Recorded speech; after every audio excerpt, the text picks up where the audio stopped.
Roman historians wrote about them with grudging respect. Egyptian pharaohs married into their royal families. Yet most people today have never heard of the Kushite Queens, the African warrior rulers who built an empire that lasted over 1,000 years. Tonight, you'll step into the sandals of one of these remarkable women. You'll wake in a palace in Meroë, ancient Sudan, where your morning routine includes putting on enough gold jewelry to sink a boat and mentally preparing to remind Rome why they should stay on their side of the border. But first, you'll deal with those pigeons on the roof.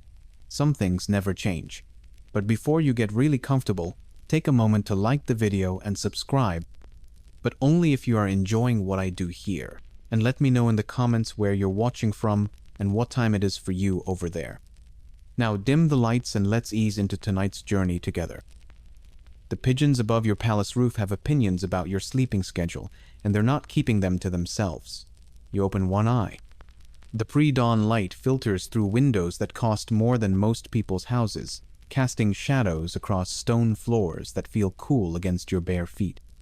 This is your palace in Meroe, capital of Kush since around 591 BC, where the architecture is grand and the pigeons are persistent. You sit up slowly, not because you're particularly tired, but because you know that once your feet hit the floor, you'll be required to transform from a slightly grumpy woman into a queen capable of intimidating Rome. It's a process. Your bed is comfortable, a proper mattress stuffed with the finest materials, covered in linens that smell faintly of the incense used in yesterday's religious ceremonies. Not bad for the ancient world, though you'd trade it all for 5 more minutes of sleep without pigeon commentary. The servants enter with practiced silence, carrying what can only be described as a small fortune in jewelry. This is where the morning gets interesting. Your daily accessories include gold from the mines that made Egypt call your region Nubia, from Nub, their word for gold, and each piece needs to be arranged just so. The heavy gold armlets slide up your arms like liquid metal, warming quickly against your skin. Each bracelet represents tribute from territories that learned the hard way that paying taxes is preferable to fighting Kushite armies. The process feels both sacred and slightly ridiculous. Here you are, like any woman getting dressed for the day, except your outfit could fund a small army and your jewelry tells stories of military conquests. The gold necklaces layer across your chest, each one a diplomatic triumph or a reminder to enemies about the consequences of poor decision-making. Your servants move with efficiency that comes from years of practice. They understand that a queen's morning preparations are part ritual, part armor, and entirely necessary for maintaining the illusion that ruling an empire is effortless. They know which earrings go with which ceremonial occasions, which bracelets complement which political meetings, and which headdresses strike the perfect balance between divine authority and practical wearability. The mirror reflects not just your face, but your entire royal persona. Every piece of jewelry has been selected to tell a specific story: military success, diplomatic wisdom, divine favor, and the casual wealth that comes from controlling Africa's most profitable trade routes. It's like wearing a resume, if resumes were made of gold and weighed enough to require core strength. Yet there's something oddly mundane about the whole process. Strip away the precious metals, and you're just another woman choosing accessories for the day, weighing comfort against appearance, functionality against formality. The main difference is that your fashion choices can influence international relations, and your bad hair days might start wars. The transformation takes time. Layers of gold, ivory, and semi-precious stones gradually convert a sleepy human into a formidable queen. Your reflection shows someone who looks capable of negotiating with Egyptian pharaohs, mediating tribal disputes, and explaining to Roman generals why they should reconsider their expansion plans. Outside your chamber, you can hear the soft murmur of messengers and advisors gathering for the day's first audiences. They carry the kind of problems that will test whether your morning transformation was thorough enough to handle whatever diplomatic crisis or administrative tedium awaits in the throne room. The throne room fills with petitioners carrying disputes that range from matters of genuine importance to problems that could have been solved by any reasonably intelligent child with 5 minutes and a stick. Today's highlight involves two tribal leaders who have apparently forgotten how to share, a concept most people master around age 4. The first man enters with the kind of wounded dignity that suggests his cattle have been personally insulted. The second follows with the expression of someone who believes the universe has conspired against his goats specifically. Between them, they've managed to turn a simple grazing dispute into what sounds like the opening act of a war that nobody wants to fight but everyone feels obligated to threaten. You settle into your throne, which is comfortable enough but weighs approximately the same as a small building, thanks to all the gold inlay. The irony isn't lost on you that, between planning military campaigns against Rome, you're now expected to mediate livestock disagreements. This is apparently what conquering Egypt was for, so you could become the ancient world's most expensively dressed pasture manager. The dispute involves cattle, water rights, and wounded pride, which are the classic ingredients for conflicts that could theoretically escalate into actual warfare if left to grown men who should know better. The first leader explains, with theatrical gestures, how his cattle have been drinking from a stream for generations. The second counters that his family's goats have ancestral claims to the same water source, dating back to his great-grandfather's great-grandfather's particularly memorable goat. Your internal monologue provides sharp commentary on solutions that seem obvious to everyone except the two men standing before you. Perhaps they could take turns. Perhaps they could share. Perhaps they could dig another well. Perhaps they could remember that they're adults who shouldn't need royal intervention to figure out how animals drink water. The first man continues his presentation with the kind of passion typically reserved for matters of life and death, not bovine hydration preferences. His cattle, he explains, are superior cattle with refined tastes who deserve the finest water. The second man responds that his goats are ancient goats with traditional water-drinking customs that predate the other man's cattle by several decades of documented goat history. You're expected to solve problems that grown men should absolutely handle themselves, like a glorified livestock mediator with enough gold jewelry to fund a small army. The weight of empire building apparently includes the responsibility of explaining to adults that water exists in multiple locations and animals are generally flexible about their drinking arrangements. The ritual of royal problem-solving continues, with both men presenting evidence in the form of witnesses who remember various animals drinking from various locations at various times. The testimony includes detailed descriptions of cattle behavior, goat preferences, and family feuds that stretch back through generations of people who apparently had nothing better to argue about.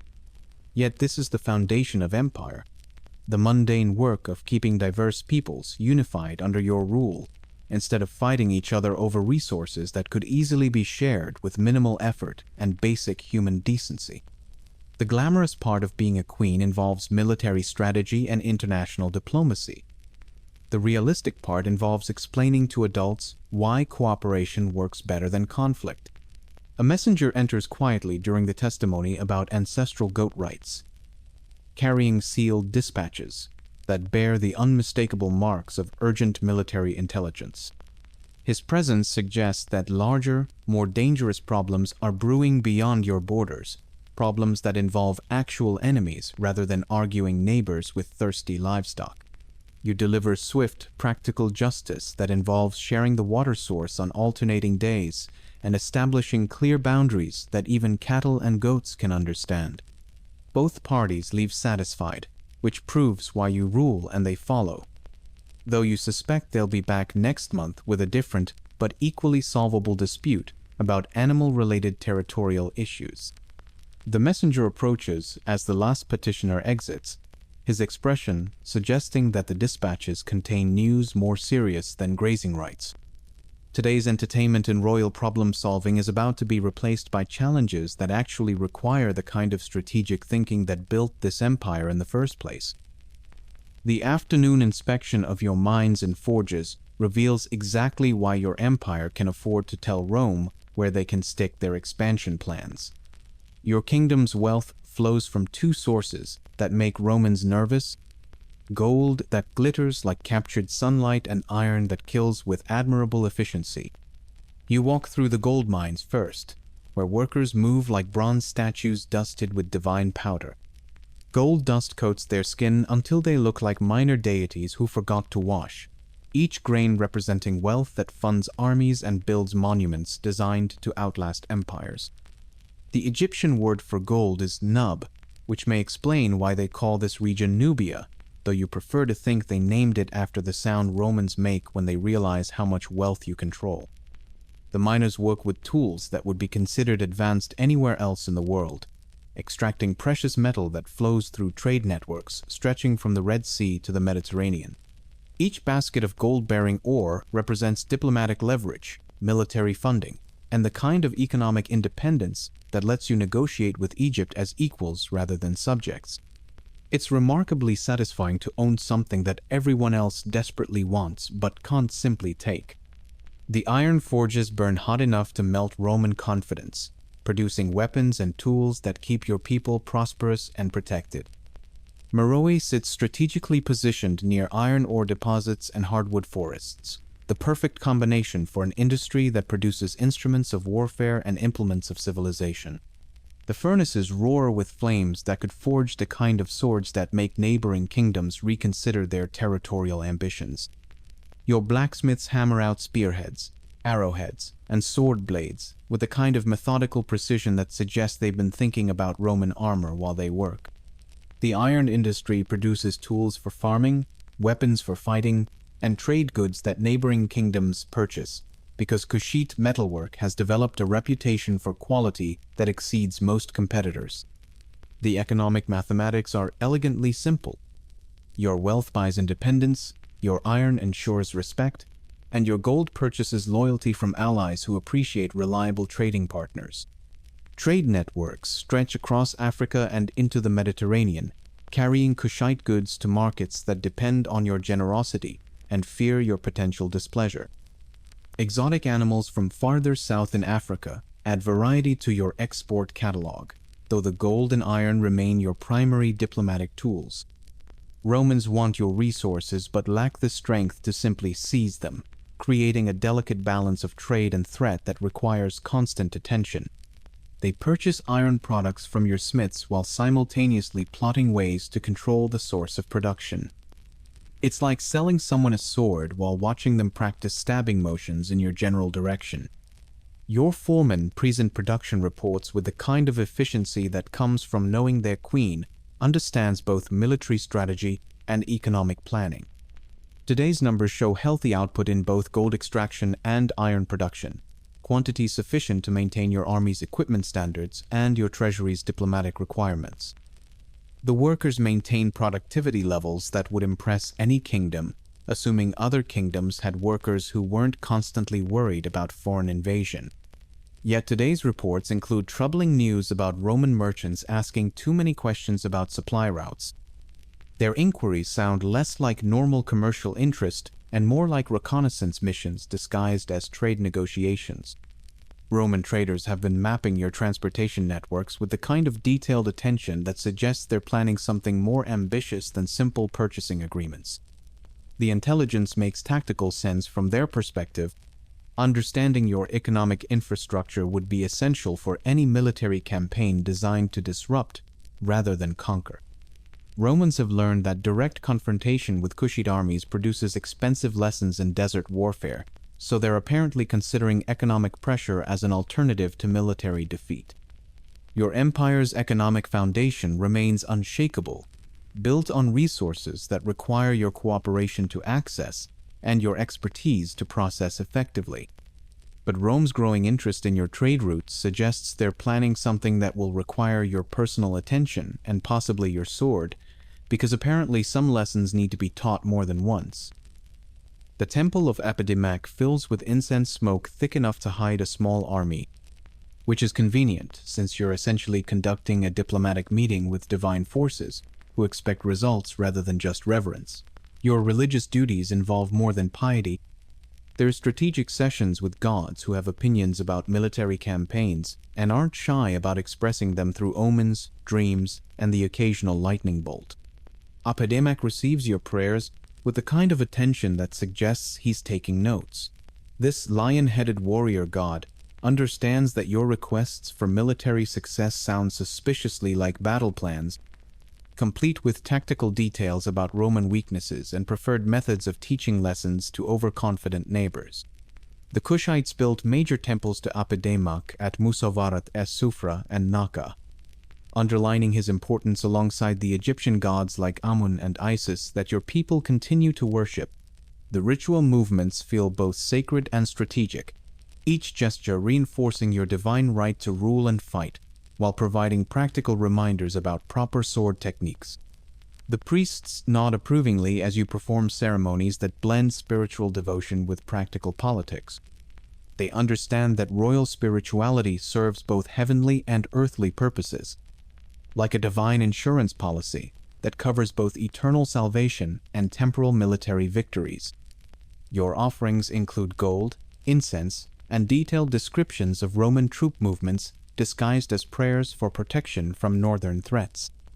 Your prayers today focus particularly on divine guidance for archery accuracy, the kind of supernatural assistance that makes enemy arrows miss their targets, while yours find their marks with precision that appears miraculous but feels like proper preparation. Apedemak's warrior aspect seems particularly receptive to requests involving military strategy, while Amun provides wisdom for broader diplomatic decisions, and Isis offers protection for the kingdom's prosperity. The temple architecture itself reinforces your authority through stone carvings that depict royal victories and divine endorsements. Apedemak appears frequently in scenes that show him blessing Kushite military campaigns while looking disapprovingly at foreign enemies who fail to mind their own business. The artistic message is clear: the gods support your defensive wars and consider Roman expansion plans spiritually questionable. The ceremonies conclude with offerings that represent both spiritual devotion and practical investment in divine support.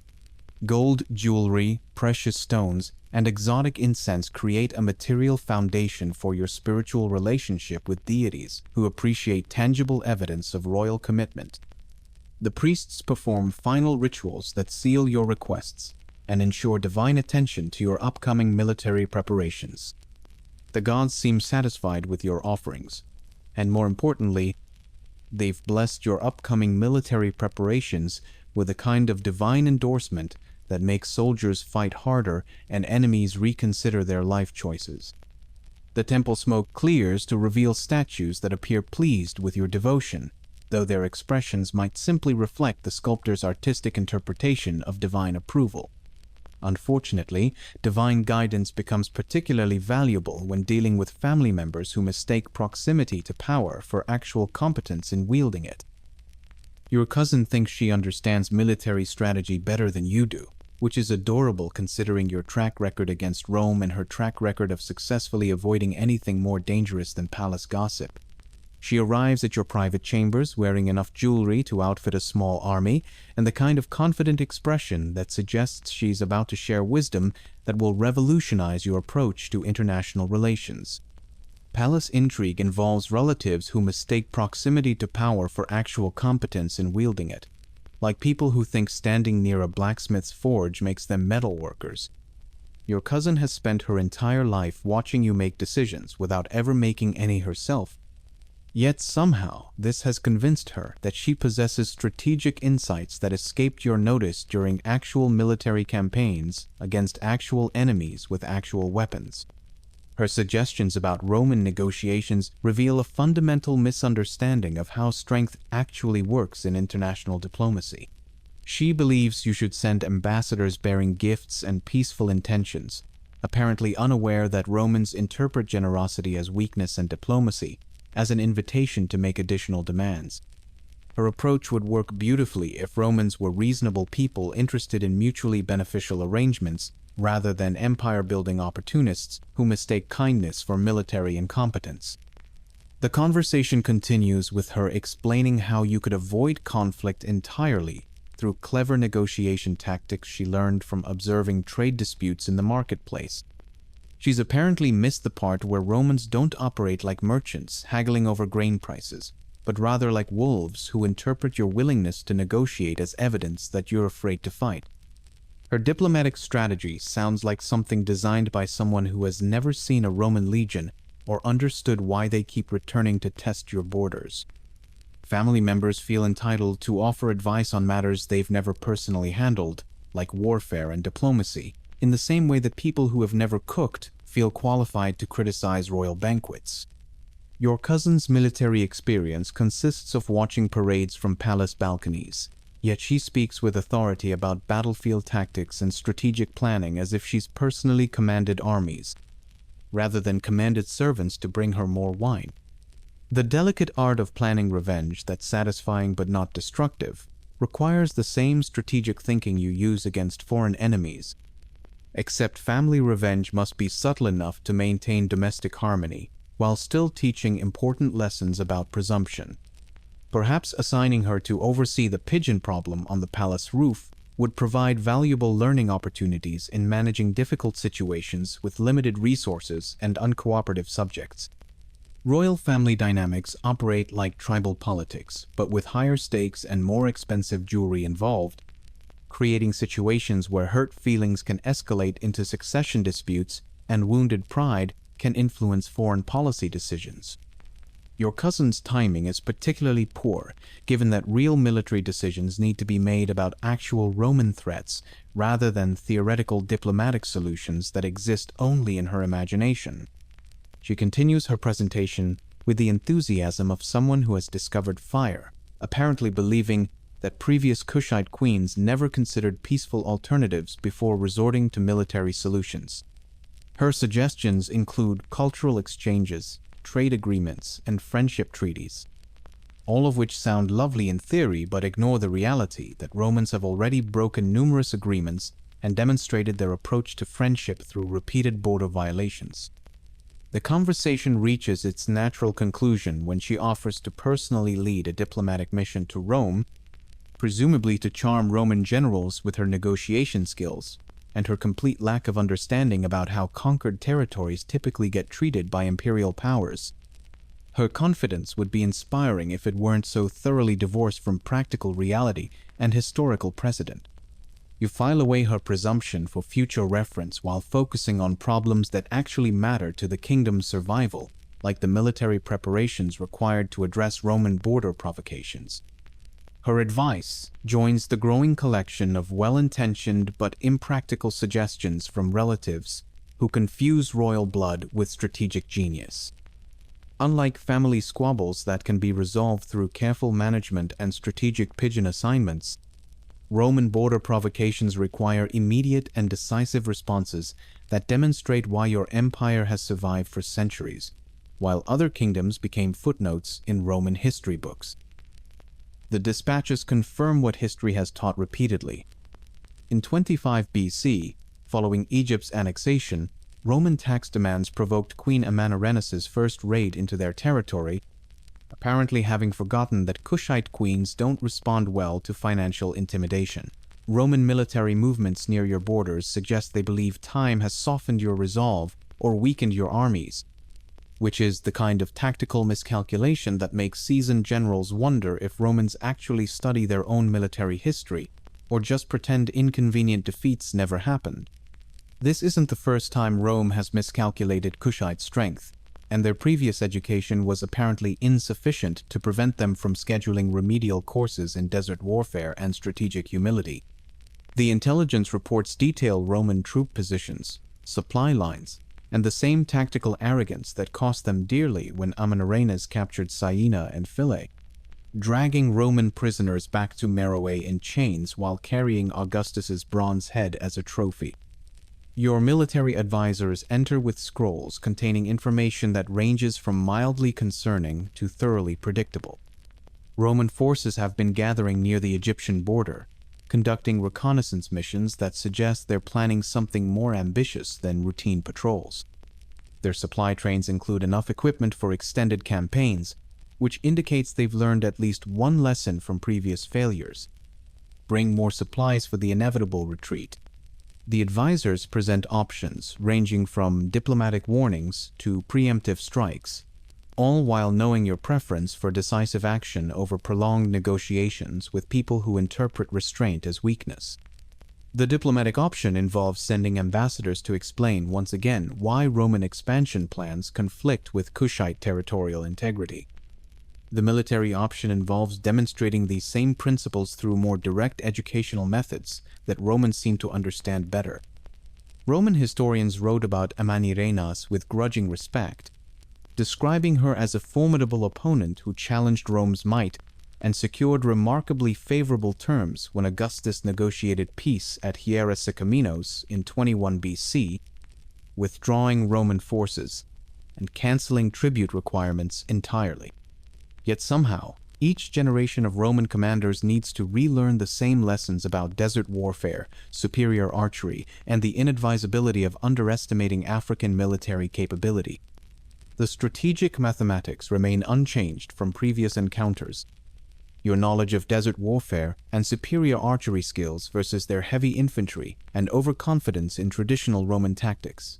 Kushite archers outclassed Roman formation defenses, as classical sources attest, while your forces understand supply requirements for desert campaigns and possess centuries of experience fighting enemies who mistake African kingdoms for easy targets.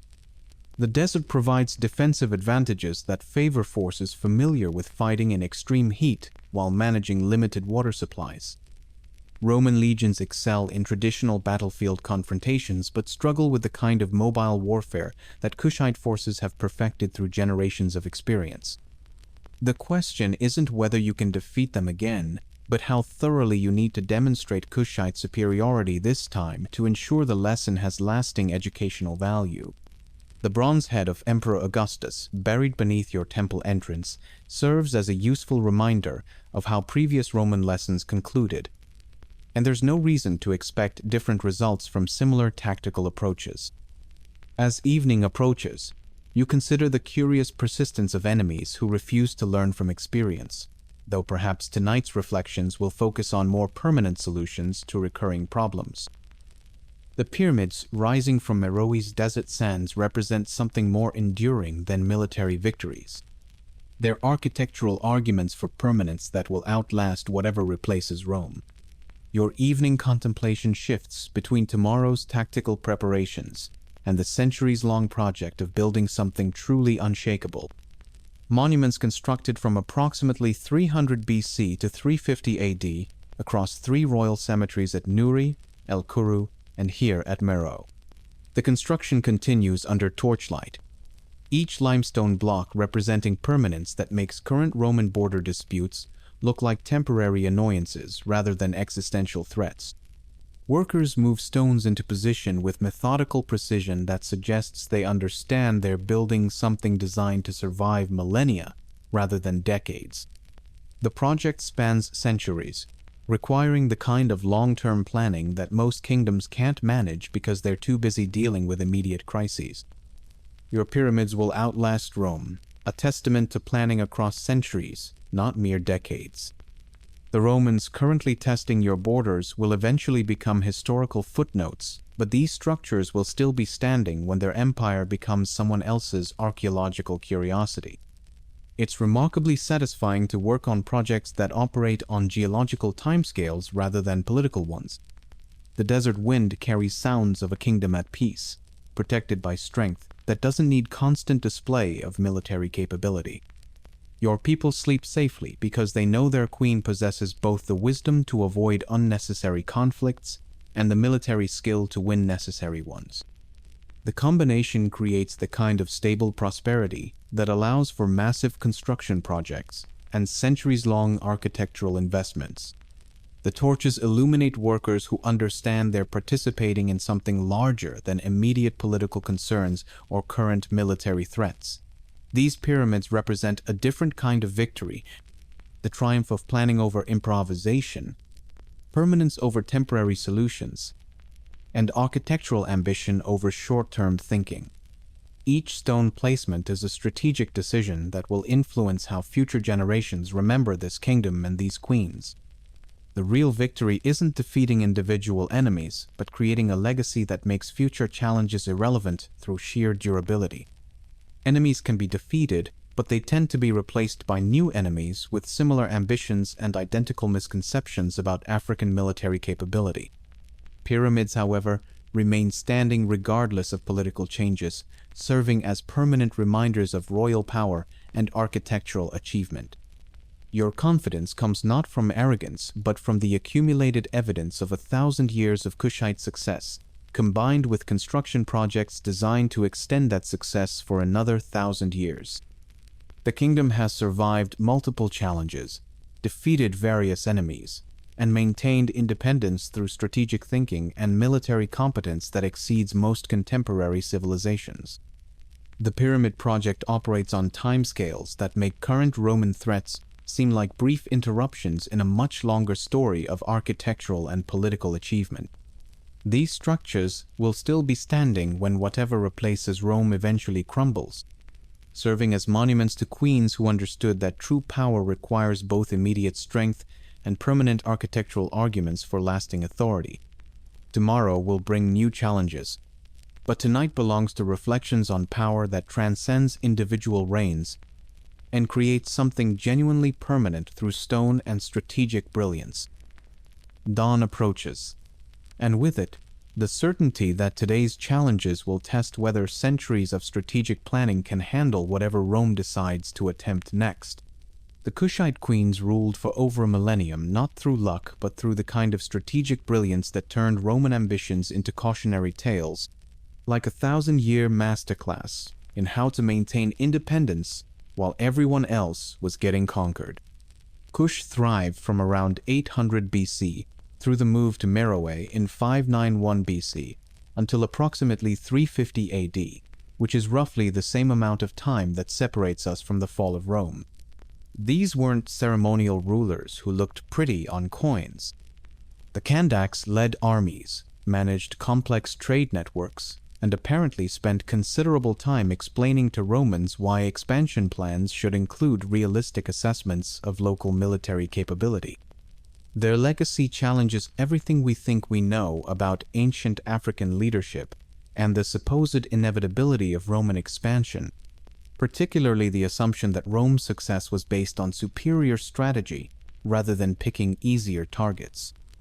Their pyramids still stand in the Sudanese desert, serving as architectural arguments for the effectiveness of long-term planning over short-term conquest.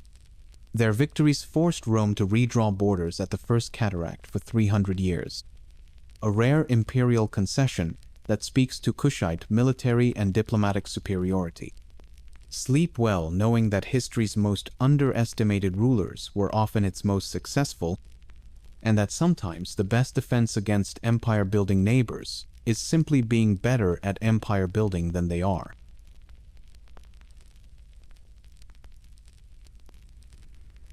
Rome had a job opening that came with incredible perks.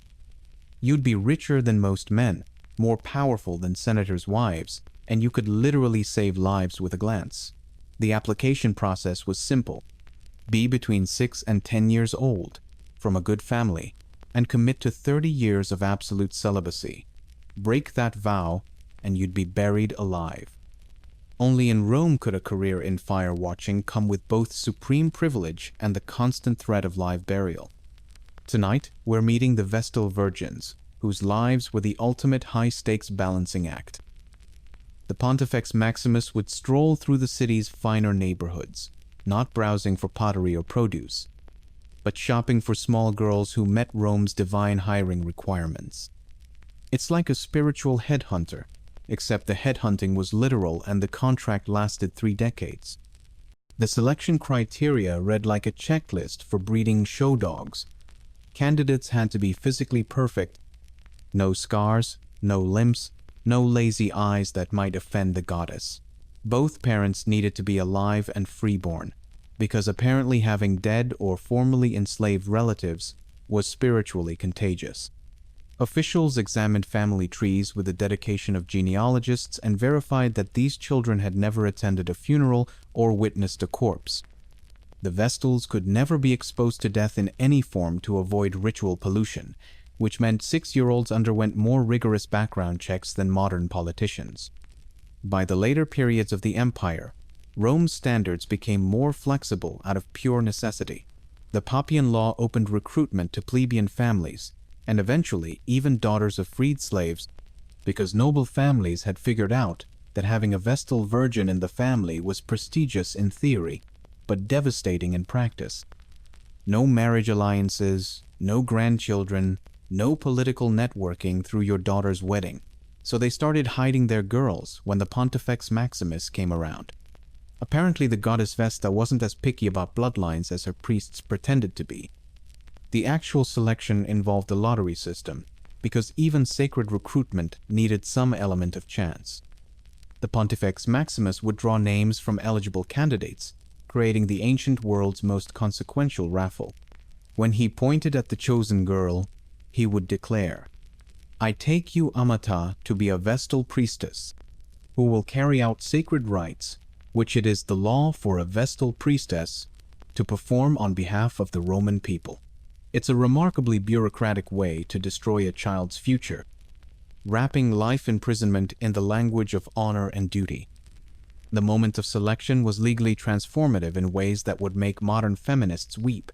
The chosen girl was immediately freed from her father's legal control, something that wouldn't happen to other Roman women even in marriage. She gained the right to make wills, own property, and conduct business. She became legally independent at an age when most children were still learning to tie their shoes. The catch was that this unprecedented freedom came with unprecedented restrictions. She could control vast wealth but couldn't choose her own husband. She could influence senators but couldn't kiss a boy. The transition from family home to the House of the Vestals was swift and final. The older priestesses became her new family, providing guidance and support for the next 30 years. These women would teach her everything from religious rituals to financial management, preparing her for a life that would center around one deceptively simple responsibility. That responsibility was deceptively simple, yet impossibly complex. Keep a fire burning, mess it up, and you don't just get fired, you get buried alive. It's the ultimate performance review where failure means death, and success means another day of staring at flames like the world's most anxious camp counselor. The flame of Vesta wasn't just any fire. It represented the hearth of Rome itself, the spiritual heart that kept the empire from crumbling into chaos. This wasn't some metaphorical warmth of home nonsense either. Romans genuinely believed that if this particular fire went out, the gods would pack up and abandon Rome like disappointed parents leaving a messy teenager. The empire's entire divine protection plan hinged on 6 women successfully maintaining a flame that required specific wood types and constant attention around the clock. This wasn't a roaring bonfire that practically maintained itself, crackling merrily while you roasted marshmallows. The sacred flame required constant vigilance, special wood, and precise ritual timing. You couldn't just throw any old log on it and call it a day. The fuel had to be specific types of wood, prepared through exact procedures, added at particular moments according to religious calendar calculations. The daily routine started before dawn because apparently the gods were early risers who appreciated punctuality. You'd stumble out of bed in the dark to check that the flame hadn't decided to take an unauthorized break during the night. Then came the preparation of the mola salsa, a sacred mixture of grain and salt that the Vestals prepared daily for public sacrifices throughout Rome. This wasn't just ceremonial busywork. Every priest conducting a state sacrifice depended on this ritually pure concoction, making the Vestals essential to Rome's entire religious infrastructure. Water collection was its own adventure. You couldn't just turn on a tap and fill a bucket like a normal person. The water had to come from the sacred spring of the Vestal Muse, collected in vessels that could never touch the ground to maintain ritual purity. So you'd walk carefully through Rome carrying water containers like they were filled with something precious beyond measure, knowing that one stumble could contaminate your entire spiritual enterprise. The pressure was extraordinary. If the flame went out, it meant the gods had abandoned Rome, and the Vestal responsible faced immediate suspicion of having broken her vows. Because clearly, the only logical explanation for a fire dying out was that someone had been sneaking around having romantic encounters, instead of paying attention to flame management. Romans had a remarkable ability to turn any technical failure into a moral crisis. These women weren't just tending fire. They were literally maintaining Rome's spiritual contract with the gods. Every day was a high-stakes negotiation between humanity and divinity, conducted through flame maintenance and ritual precision. The most mundane task imaginable, keeping a fire burning, became the foundation of imperial security, making these women indispensable to state survival. The sacred flame represented Rome's permanent address in the cosmic order. As long as it burned, the city remained under divine protection. Let it die, and you'd essentially change the locks on the gods. Yet this enormous responsibility came with compensations that would make any Roman woman's head spin. While ordinary Roman women couldn't own property or make wills, the Vestals could do both. Plus, they could literally save lives just by being seen. It's the ancient world's most exclusive legal loophole, where celibacy became the ultimate career advancement strategy. Roman law typically treated women as perpetual minors, always under male guardianship, shuffled from father to husband like property changing hands. But the Vestals existed in a legal category that broke every rule. They were personae sui ioris, answerable only to the Pontifex Maximus, not to any father, husband, or male relative. They could make wills, own property, and testify in court without taking the customary oath to the state, privileges granted to no other women in the empire. Their economic power was staggering. While other women spent their lives asking permission to buy bread, Vestals were conducting business deals that would make modern CEOs weep with envy. They accumulated wealth that surpassed many senators, investing in real estate, lending money at interest, and managing agricultural operations across the empire. Some Vestals became so wealthy they could have bought their own cities, which is impressive considering they started as kidnapped children. The judicial authority was even more remarkable. Vestals possessed the power of clemency through accidental encounter. If you were being dragged to execution and happened to cross paths with a Vestal, she could save your life just by being present. It's like having a get-out-of-jail-free card that walked around the city. When a Vestal spoke in court, it wasn't just testimony. It was divine intervention with legal standing. Their social status was equally extraordinary. They received front-row seats at gladiatorial games while other women sat in the cheap seats. Crowds parted when they walked through Rome's streets, and even emperors showed them public deference. They rode in enclosed carriages called carpentum, which sources compared directly to the chariots used by Roman generals in triumphs, preceded by lictors who enforced their right-of-way. It's like having a motorcade for grocery shopping. The political access was unprecedented. Vestals were trusted with state secrets, present at ceremonies closed to other women, and consulted on matters affecting Rome's spiritual welfare. They attended meetings where senators' wives weren't allowed, witnessed rituals that remained mysteries to everyone else, and advised on religious policies that shaped imperial decisions. Yet all this power existed specifically because they couldn't use it for personal relationships or family advancement. They achieved unprecedented independence by accepting unprecedented isolation. The Vestals achieved everything Roman women were denied by accepting the one thing Roman women were expected to embrace, but in reverse, through permanent celibacy rather than marriage. They became Rome's most powerful women by agreeing never to become wives or mothers. Yet for all their privileges, these women lived under conditions that made their extraordinary freedom feel more like an elaborate prison sentence, one that lasted exactly 30 years. The structure of this commitment followed a precise formula, 3 decades divided into 3 distinct phases, each with its own psychological challenges and responsibilities. The first 10 years were dedicated to learning as students, the second decade to active service as servants, and the final 10 to teaching as mentors. It's like signing up for a graduate program that lasts your entire reproductive lifespan, except the degree is in fire watching, and the student loans are paid in decades of celibacy. The first decade meant learning everything from ritual procedures to reading sacred texts, while still being a child trying to understand why she could never go home. Picture a 10-year-old memorizing the symbolic meaning of every gesture in ceremonies that would make modern wedding planners weep with complexity. These girls learned to read and write when most Roman women remained illiterate, mastering texts that contained Rome's most guarded religious secrets.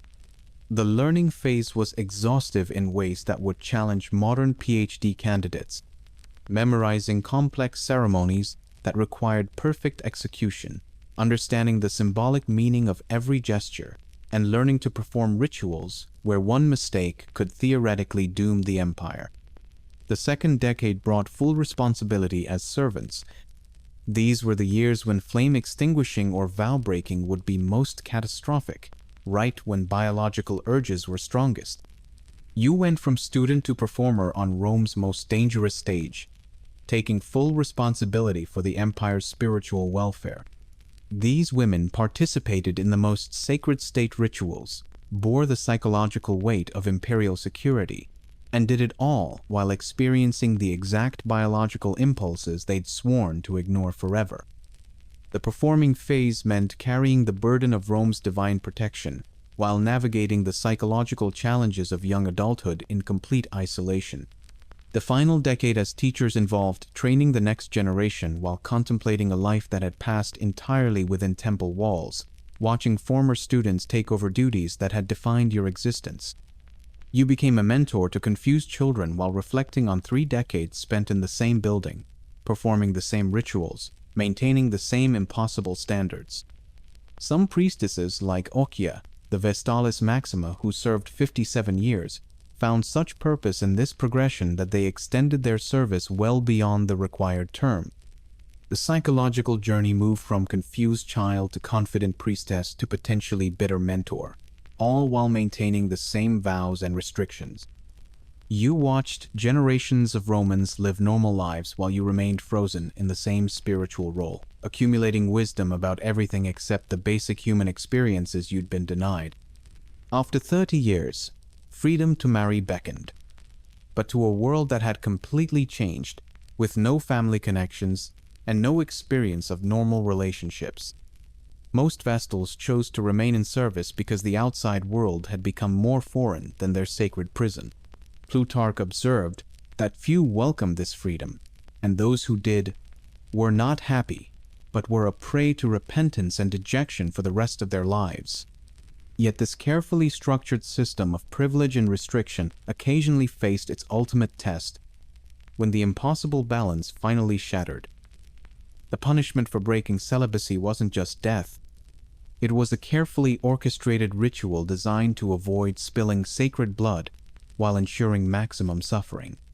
Romans had perfected the art of execution as performance piece, complete with costume changes and religious theater. They managed to turn murder into a sacrament, which takes a special kind of bureaucratic creativity.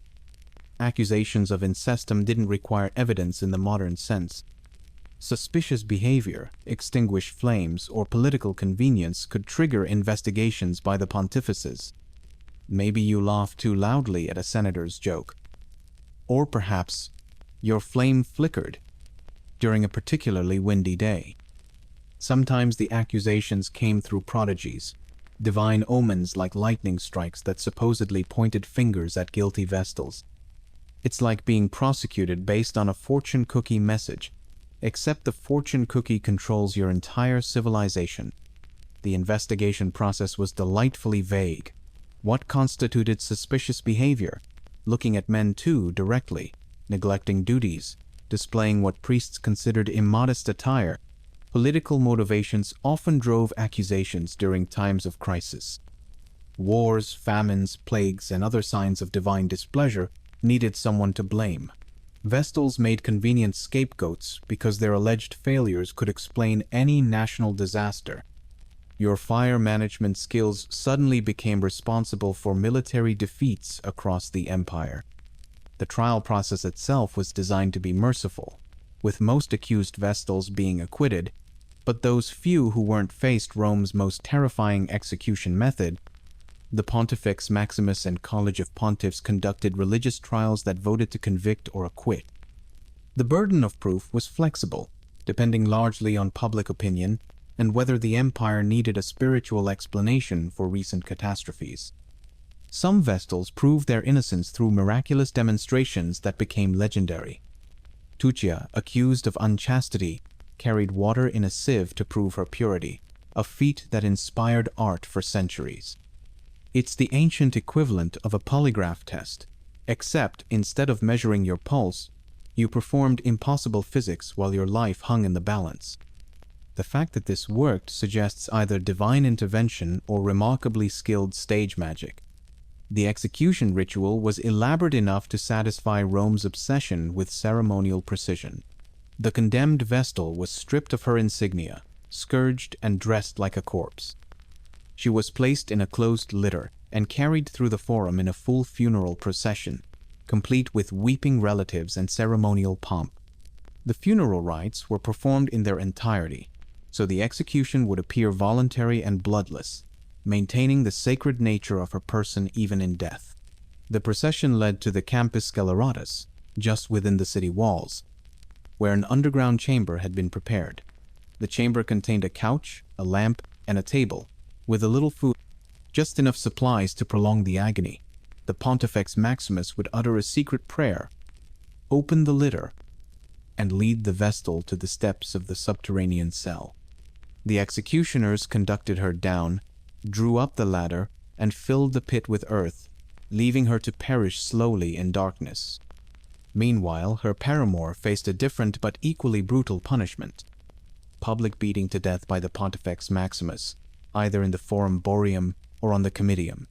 The contrast underscored the Vestal's unique status and the severity with which Rome viewed violations of sacred vows. Only a handful of Vestals in Roman history actually faced this fate, making it more psychological threat than common practice. The last well-attested immurement was Cornelia under Emperor Domitian, who served as a stark reminder of consequences. As she descended into the vault, Cornelia called upon Vesta to attest her innocence, exclaiming, according to Pliny the Younger, "Is it possible that Caesar can think me polluted?" maintaining dignity even while facing live burial. These extreme consequences existed within a broader system that somehow made this terrifying life attractive enough to sustain for centuries. Yet even the most carefully constructed religious institution couldn't survive every challenge that history would eventually present. Christianity arrived in Rome like a spiritual, hostile takeover, complete with corporate restructuring that made the old management obsolete. The Vestals found themselves in the awkward position of defending a business model that had worked for 1,000 years, only to discover their services were no longer required. Constantine's Edict of Milan in 313 AD had granted Christians freedom to worship, but it was under Theodosius I that the real transformation occurred.